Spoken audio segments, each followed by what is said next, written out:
Del Santo Evangelio según San Marcos, capítulo 2, versículos 13 al 17. En aquel tiempo Jesús salió de nuevo a la orilla del mar. Toda la gente acudía a él y les enseñaba. Al pasar, vio a Leví, el de Alfeo, sentado al mostrador de los impuestos y le dice: «Sígueme». Se levantó y lo siguió. Sucedió que mientras estaba él sentado a la mesa en casa de Leví, muchos publicanos y pecadores se sentaban con Jesús y sus discípulos, pues eran ya muchos los que lo seguían. Los escribas de los fariseos, al ver que comía con pecadores y publicanos, decían a sus discípulos: «¿Por qué come con publicanos y pecadores?». Jesús lo oyó y les dijo: «No necesitan médico los sanos, sino los enfermos. No he venido a llamar a justos, sino a pecadores». Palabra del Señor. Gloria a ti, Señor Jesús.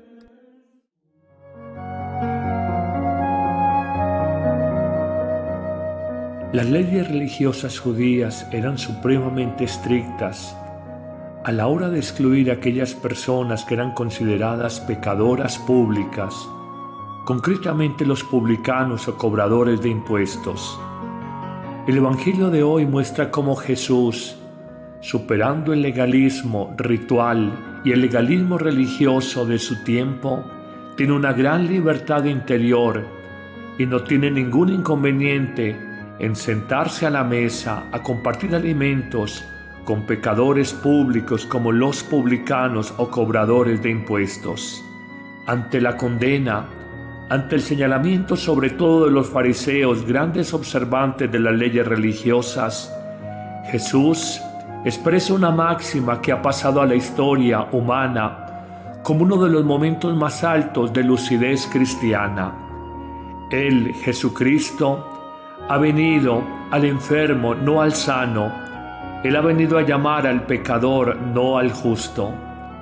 De alguna manera, volteando los paradigmas que se tenían en su tiempo, Jesús quiere mostrar que aquellos que son insignificantes y quizás despreciables ante la mirada humana, son los más queridos, los más apreciados y los más valorados por el mismo Dios en la persona de su Hijo Jesucristo. Y un buen tema para nosotros meditar, profundizar y sobre todo practicar es la de superar la manía, casi que la actividad inconsciente del hombre de juzgar, de murmurar sobre las acciones de los demás. Pudiéramos decir que es deporte olímpico hablar de los otros, juzgar de sus palabras, de su apariencia, de su modo de vestir, de su modo de actuar. Jesús nos invita a no convertirnos en jueces de nadie y por el contrario a entender que el único juez es Él y que nosotros estamos llamados a cumplir una ley de misericordia, amándonos, amando especialmente a aquel que está enfermo en su alma, aquel que es pecador porque se ha equivocado. De alguna manera reconozcamos que hemos sido destinatarios privilegiados de la misericordia de Dios, porque todos somos pecadores en mayor o menor grado.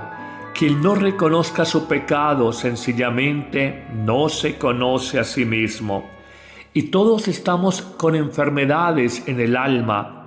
Todos tenemos taras afectivas, emocionales. Todos tenemos taras temperamentales. No podemos pensar que somos superiores, distintos de los demás. Y sin embargo, el buen Dios nos ama más allá de nuestras limitaciones. Creo que ganaríamos muchísimo en nuestra vida si a partir de este Evangelio nosotros nos hiciéramos una promesa interior y la tratáramos de cumplir cada día, celosamente, a lo largo no solo de este año, sino de toda la vida, y es no juzgar, no murmurar, no señalar a los demás.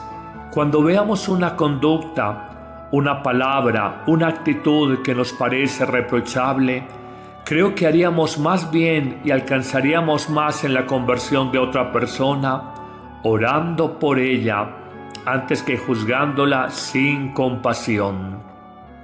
Amiga, amigo que me escuchas, oremos unos por otros para que nos miremos compasivamente en nuestro barro, en nuestro pecado, en nuestras miserias. Pidamos la gracia de silenciarnos cuando encontramos tantas debilidades en los demás.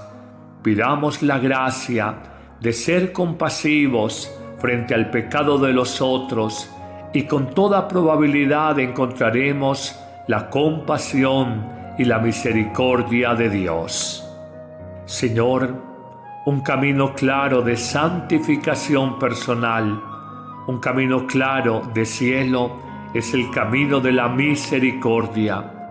Gracias por tus sabias palabras. No necesitan médico los sanos, sino los enfermos. No he venido a llamar a los hombres justos, sino que he venido precisamente a entregar mi vida en la cruz por los pecadores. Que el Señor te bendiga abundantemente en este día, en el nombre del Padre, y del Hijo, y del Espíritu Santo. Amén.